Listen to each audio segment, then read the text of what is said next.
Hey everybody, I hope you are doing well. This is my attempt at a really quick video to overlay how the industry works from a royalty standpoint, from a terminology standpoint, and a number of the things that many people misunderstand. And so I'm gonna go really fast. Here we go. My basic question when first talking about the music industry is always this simple question. You're driving down the road, listening to the radio in your car. This song comes on the radio. Da, da, da, da, da, da, da, da, right? You start moving your hips like yeah, right? Everybody loves to move their hips like yeah when they're listening to Party in the USA by Miley Cyrus. This song comes on the radio. Here is the question. Who makes how much money from this song? And it's a question that most people think, oh, well, Miley Cyrus does. And the answer is no, Miley actually doesn't make a penny when this song plays on the radio in the United States of America. And then the next thing people say is, oh, her record label does. It's like, no, actually the record label doesn't make any money in the United States of America when this song plays on the radio. You're driving down the road, moving your hips like, yeah. The reality is that the songwriters and the publishers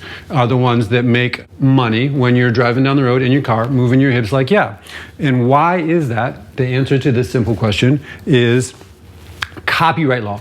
Copyright law, copyright law, copyright law. Everything that we do in the music industry, how the industry works, the fact that anybody makes any money at all comes down to the fact that we in the United States of America have made this decision to say we value creative ideas. We value creative expression. We place value in those things and we want to protect those things and let people monetize, let people make money from the creation of those ideas. It started with the simple concepts of books, charts, and maps, and now we protect all sorts of things from a copyright standpoint, including architecture and video games and movies and all sorts of stuff from a copyright standpoint. And the way that the money in the industry of music works is based on copyright law. Circle C is the generic term for copyright, but in the music industry, it's broken up into a couple different things, and there's where the confusion lies for a lot of people in how the industry works. And so in the music industry, when we see this Circle C, that represents the song or the composition, or what we really should think of as lyrics and melody. You can't copyright a beat, boom, boom, chick, boom, boom, boom, chick, boom, boom, boom, chick, and you can't copyright a chord progression. Most of the chord progressions that we hear in most popular styles of music have been reduced to very similar chord progressions these days. So when we talk about Circle C or a composition and what's protected by copyright law, Circle C, I like to focus people's attention towards really more than anything else, lyrics and melody, even though it's a little bit more complex. Next, we have this idea of Circle P, and Circle P in the music industry is just related to the music industry, and it relates to a sound recording, or a master is another term for it. What was originally called a phonorecord, which is why we have the P. A record, right? This was a phonorecord. And so understanding the music industry to me means understanding the distinction between these two things in my mind is this big, wide, fat, solid red line between these two things, and understanding that these two things are separate with separate rights and separate royalties and how they work. And so when we say Circle C, the terminology that we should use and be careful to use, because words mean specific things, we're using the term song, composition, again, focused on that idea of lyrics and melody. We're talking about songwriters and publishers and our traditional performing rights organizations and sync licenses. And then correspondingly, those same terms, when we talk about in Circle P, we're talking about a specific recording or sound recording, or a master is another term that we talk about. We're talking about artists and bands that are signed to record labels. And correspondingly, again, here, there's something called sound exchange I'm going to talk about in a second. And then this idea of a sync license corresponds to something called a master use license that I'm going to get to in a little bit. Throughout this brief presentation, I'm going to have this yellow Circle C in the top corner of the yellow Circle P to, again, point your brain to that idea of that's what we're talking about. Circle C copyright revolving around the songwriter, the lyrics and the melody, or the Circle P revolved around the recording. Here is Sgt. Pepper's, right, from the Beatles. Lennon and McCartney wrote the song Sgt. Pepper's, and they own that composition. They own the copyright to that song, right? But the recording that is embodied on this physical product right here is a specific recording or a master that is owned by the Beatles and Capitol/EMI record label, right? They own the recording Circle P. Lennon, McCartney, and their conglomeration of publishers own Circle C, the composition. And keeping those two ideas straight and knowing when those things trigger different rights and thus correspondingly royalties is what's important to understanding the music industry, in my opinion.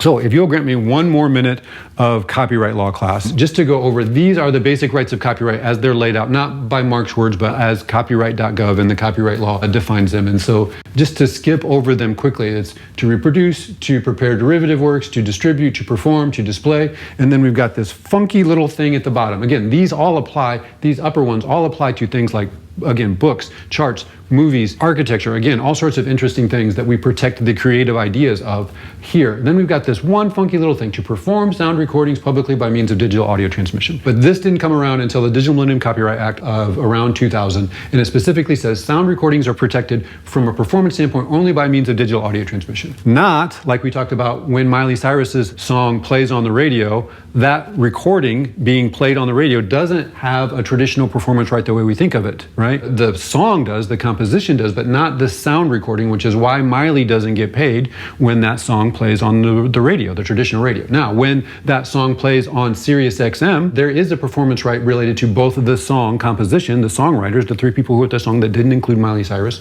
and Miley Cyrus and her record label who own the sound recording. There is a performance right there, and they do receive some money from that standpoint. So that's all from copyright standpoint. Thank you for bearing with me as we got through some of those basics, and that really lays out why a lot of the things work the way that they do in the industry. So first, let's talk about the two big players, the commerce sections of the industry, and that is record labels, right, who take care of and own Circle P. So record labels sign artists to exclusive contracts. The artists then sign the recordings over, whether they make them through a connection with the record label or on their own.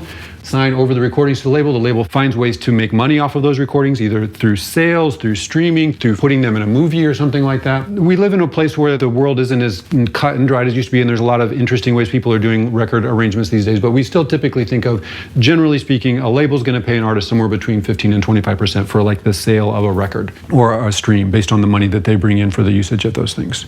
Correspondingly, publishers represent Circle C, the composition, the song, and publishers sign songwriters to exclusive contracts, much like artists are signed to labels. The songwriters sign over the songs to the publishers. The publisher then finds ways to make money off of those, hopefully getting them in recordings, getting those songs used in movies, interesting things like that. Publishers handle all the paperwork and accounting, and then the money is generally split 50-50 between the publishers and the songwriters on the publishing side of things. On the publishing side of things, what is songwriter income related to Circle C? Performance royalties, mechanical royalties, sync fees, and then to a lesser extent, these days, not as important, print royalties. And I'm going to go through all of these things in just a second. The ways that artists make money are, again, from the use or from a recording, is from record royalties, from ticket sales and merch, again, if we think about the live income stream of what it means to live in the music industry. Master use fees, which is, again, using that recording in some sort of video format. And then that oddball idea of digital performance recordings via sound recording. So royalties, royalties, royalties. How does the money flow? What are the royalties and the way they work? This is one place where there's lots of confusion in the terminology. And so I'm going to try to go through them really quick on a really basic level. So, artist royalties, first and foremost. The primary royalty the artists make is called a record royalty, or an artist royalty, or a master recording royalty. And that's through the sale of a record, right? So if it's a $10 wholesale price and the artist gets 20%, then the artist gets $2 from each sale. You multiply that times 100 if it's 100 copies, you multiply it times 1,000,000 if it's 1,000,000 copies. We follow the same idea from Spotify or Apple Music, as we're just talking about a much, much, much smaller amount. And then there's this tricky one, sound recording performance royalties, that only applies, boom, by means of digital audio transmission, which is, again, something specific to Sirius XM and webcasting, not streaming Spotify, Apple Music. That's a detailed discussion that I'm not going to try to go into today. Maybe in a later video, I can dig into why that is. Sound Exchange is the company that was created to do that. When they created this, the Digital Millennium Copyright Act, around the year 2000, they're the organization that collects all the money from places like Sirius XM and webcasters. They divvied all up the royalties to the record labels, who then give part of the money to the bands, again, typically as the same percentage as we thought about for the standard record royalty. Now, let's move on really quickly to songwriter royalties. Circle C, composition, the song. First and foremost, we often think about performance royalties. Performance royalties is that song is being performed somewhere, whether that's live or whether that's on the radio or TV. The organizations that do that, ASCAP and BMI, are the popular ones most people have heard of. CSAC and GMR are two smaller ones. GMR is the newer one that hasn't been around as long. Performing rights organizations collect and distribute performance royalties. They collect the money from radio stations, TV stations, streaming services, venues, anything like that where songs are performed. The PROs handle all the paperwork and the accounting. They pay the money to the publisher and the songwriter for the performance of those songs, Circle C. Then the next most important probably royalty related to composition, Circle C, is mechanical royalty. A mechanical royalty is, again, taking that idea. Somebody writes a song and somebody owns Circle C, that song, that somebody wants to put that song on a recording, that is a mechanical royalty. So Mark's old definition before we got into the streaming world was always a fee paid by the label/artist to the publisher/songwriter of what is currently the statutory rate's 12.1 cents per physical copy for the right to sell a recording of a song. This statutory amount is dictated, it's compulsory, legislated, and changes over the years. Let me simplify that idea really quick. A fee paid by the label to the publisher for the right to sell a recording of a song. That's the idea, the traditional idea of a mechanical royalty. Let me say it again. A fee paid by a record label to a publisher for the right to sell a recording of a song. The label owns the recording, the publisher owns the song. In order for the label to have the right to use the song, they've got to pay a mechanical royalty to the publishers. And even if that's the same person, if Taylor Swift is the songwriter and Taylor Swift is the artist, Taylor Swift's publisher, and all of that accounting has to still happen. All of that still works. It's not like Taylor Swift gets those songs for free from an accounting and legal standpoint of how royalties are processed and things work in industry between those two Circle C, Circle P entities. The world's a little bit more complicated now. Now we have streaming, and because of the Music Modernization Act that came out a few years ago, when streaming wasn't handling this very well and dealing with this, and it wasn't uniform, they came out with the Music Modernization Act a few years ago, where now we have a new way that this works for streaming services, and my definition is a fee paid by the streaming service, which is like Spotify and Apple Music, to the publisher/songwriter for a micro fraction of a penny, not even the 0.3 of a penny for like a stream that we think of from a Spotify play, a tenth of that even for the Circle C, the songwriter component, for the right to stream a recording of a song. Let me simplify that the way I did the other. A fee paid by the streaming service to the publisher for the right to stream a recording of a song. Because the streaming service is the one facilitating that, making that recording available to people, they're the ones that are responsible for the mechanical royalty in the streaming world. It's a little confusing. Again, I'm not going to go into the reasons why that is right now, but that's how that exists in those two worlds. Now, there are these intermediary agencies that some people have heard about that I should just point out here really quick. There's the Harry Fox Agency, or FHA, that is the intermediary that makes this happen between record labels and publishers for most cases. And then there is the Mechanical Licensing Collective, or the MLC, that was created during the Music Modernization Act a few years ago, that is the intermediary that helps facilitate this between streaming services and publishers. Last up, from a broad overview of common royalties, is sync fees and master use fees. And so that's just anytime a song and a recording is used in something related to moving images, the generic term being sync fee, sync license, we have to pay both the owner of the composition and the recording. And so over here, composition, the sync fee is paid by the video producer being the person who's making the TV show, the person who's making the movie, the person who's making the video game, to the publisher for a sync license. The license is the right to use it, and the money is the fee or the royalty. Likewise, correspondingly, these have to be independently negotiated and independently controlled.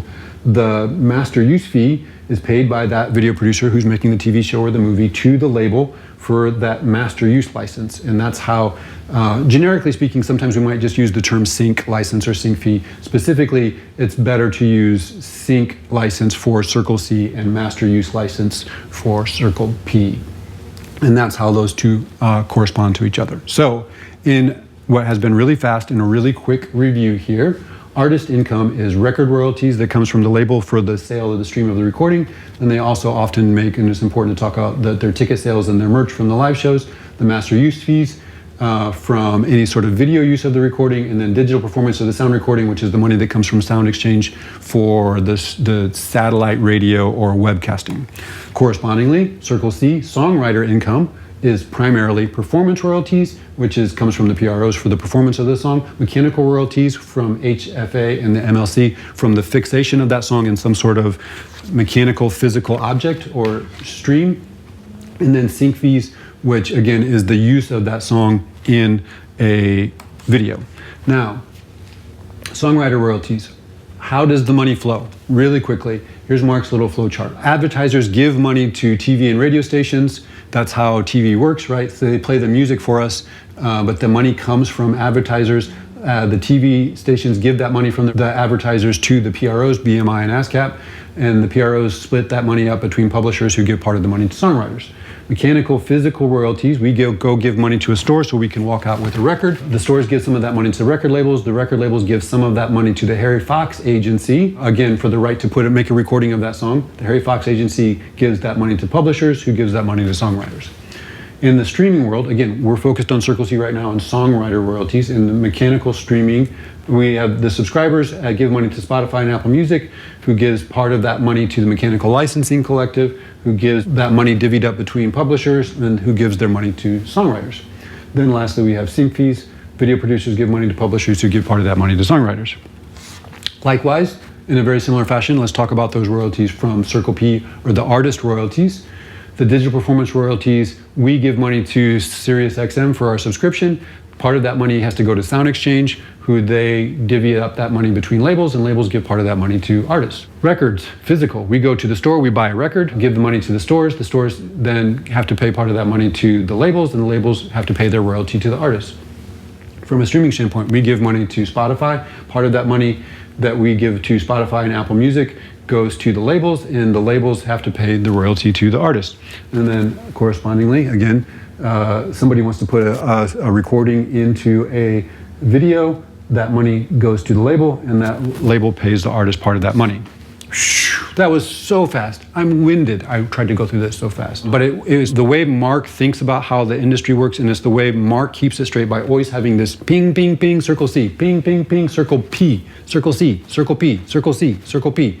In my brain pointing to one of those two things and making sure that I'm using the right term first and foremost when I'm talking about a song or a recording. Am I actually talking about the song? Because a lot of times people say song when they mean recording. And that's generic speak, but when we're talking about the logistics and the legality and the royalties, it's better to use the term recording, not song, right? From there, it's easier to understand the royalties and the flow of money, I think, when you make that big distinction in your mind, which is why this is how I teach these concepts. So I know that was super fast. It was too fast. I apologize. Maybe just watch it 3 times if it was still too fast. Maybe send me a message. If you have any questions, again, also send me a message. I'd love to hear what you think. I hope something there was helpful and useful to you. And yeah, have a good day. Peace.